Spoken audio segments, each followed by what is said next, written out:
les plateformes numériques, vous n'êtes pas sur TikTok à faire la danse du moment. Votre crédibilité sociale est proche de zéro pour certains recruteurs. Vous osez critiquer une entreprise bien pensante?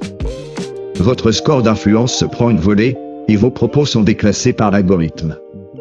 La cancel culture n'est rien d'autre que l'application d'un crédit social punitif, sans procès, sans appel. On a la liberté de s'exprimer, mais seulement si notre score moral nous le permet. On a transformé la vertu en un outil de conformité de masse, et la non-conformité en un passif économique et social. Le plus drôle, c'est que nous nous infligeons ça nous-mêmes.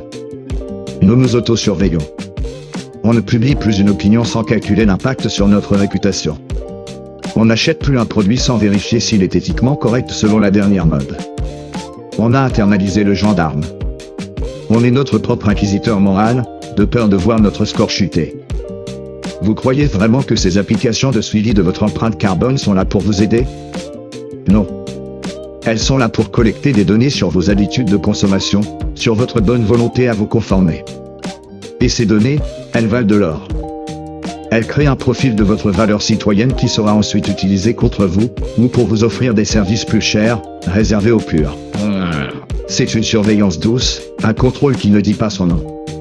Il n'y a pas de barbelé, il n'y a pas de mirador. Il y a des algorithmes de conformité qui nous guident vers le troupeau des bons citoyens, de ceux qui peuvent se permettre d'être moraux. Le luxe suprême, aujourd'hui, c'est de ne pas avoir à se soucier de son score moral. Et devinez qui se le permet? Ceux qui nous l'imposent. Alors, mesdames et messieurs, quand la prochaine application vous demandera de calculer votre impact social, quand la prochaine entreprise vantera ses valeurs éthiques pour mieux vous vendre son produit fabriqué à l'autre bout du monde, ou quand votre manager vous parlera de votre engagement citoyen au travail, méfiez-vous.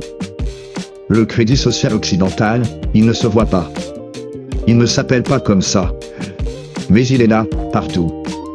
Il est dans votre conscience, dans votre portefeuille, dans votre avenir professionnel. Votre seule liberté, c'est de refuser cette monnaie. De refuser de jouer à ce jeu.